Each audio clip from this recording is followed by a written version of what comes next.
I climb the hill.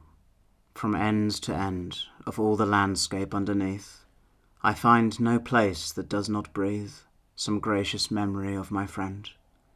No grey old grange or lonely fold of low morass and whispering reed, or simple stile from mead to mead, or sheep walk up the windy wold, nor hoary knoll of ash and hoar that hears the latest linnet trill, nor quarry trenched along the hill and haunted by the wrangling daw, nor runlet tinkling from the rock, nor pastoral rivulet that swerves to left and right through meadowy curves that feed the mothers of the flock. But each has pleased a kindred eye, and each reflects a kindlier day, and leaving these to pass away, I think once more he seems to die. Unwatched the garden bough shall sway, the tender blossom flutter down, unloved that beech will gather brown, this maple burn itself away. Unloved the sunflower shining fair, ray round with flames her disk of seed, and many a rose carnation feed with summer's spice the humming air. Unloved by many a sandy bar, the brook shall babble down the plain, at noon, or when the lesser wane is twisting round the polar star. Uncared for, gird the windy grove, and flood the haunts of hern and crake, or into silver arrows break the sailing moon in creek and cove, till from the garden and the wild a fresh association blow, and year by year the landscape grow familiar to the stranger's child. As year by year the labourer tills his wonted glebe, or lops the glades, and year by year our memory fades from all the circle of the hills. We leave the well-beloved place, where first we gazed upon the sky. The roofs that heard our earliest cry will shelter one of stranger race. We go, but ere we go from home, as down the garden walks I move, two spirits of a diverse love contend for loving masterdom.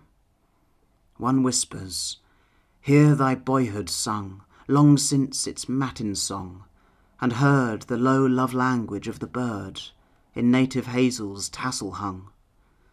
The other answers, "Yea, but here thy feet have strayed in after hours, with thy lost friend among the bowers, and this hath made them trebly dear. These two have striven half the day, and each prefers his separate claim, poor rivals in a losing game, that will not yield each other way. I turn to go. My feet are set to leave the pleasant fields and farms. They mix in one another's arms to one pure image of regret.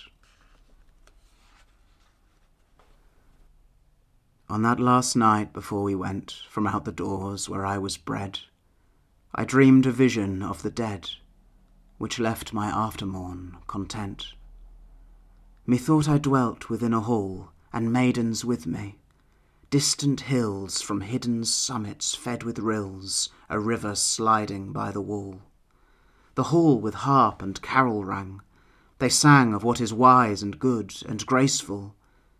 In the centre stood a statue veiled, to which they sang, and which, though veiled, was known to me, the shape of him I loved, and love forever. Then flew in a dove, and brought a summons from the sea. And when they learnt that I must go, they wept and wailed, but led the way to where a little shallop lay, at anchor in the flood below. And on by many a level mead, and shadowing bluff that made the banks, we glided winding under ranks of iris and the golden reed. And still as vaster grew the shore, and rolled the floods in grander space, the maidens gathered strength and grace, and presence lordlier than before. And I myself, who sat apart and watched them, waxed in every limb. I felt the thews of Anakim, the pulses of a Titan's heart. as one would sing the death of war, and one would chant the history of that great race which is to be, and one the shaping of a star, until the forward creeping tides began to foam, and we to draw from deep to deep, to where we saw a great ship lift her shining sides. The man we loved was there on deck, but thrice as large as man he bent to greet us. Up the side I went, and fell in silence on his neck. Whereat those maidens with one mind bewailed their lot. I did them wrong. We served thee here, they said, so long, and wilt thou leave us now behind? So rapt I was, they could not win an answer from my lips. But he, replying, enter likewise ye, and go with us. They entered in. And while the wind began to sweep a music out of sheet and shroud, we steered her toward a crimson cloud that landlike slept along the deep.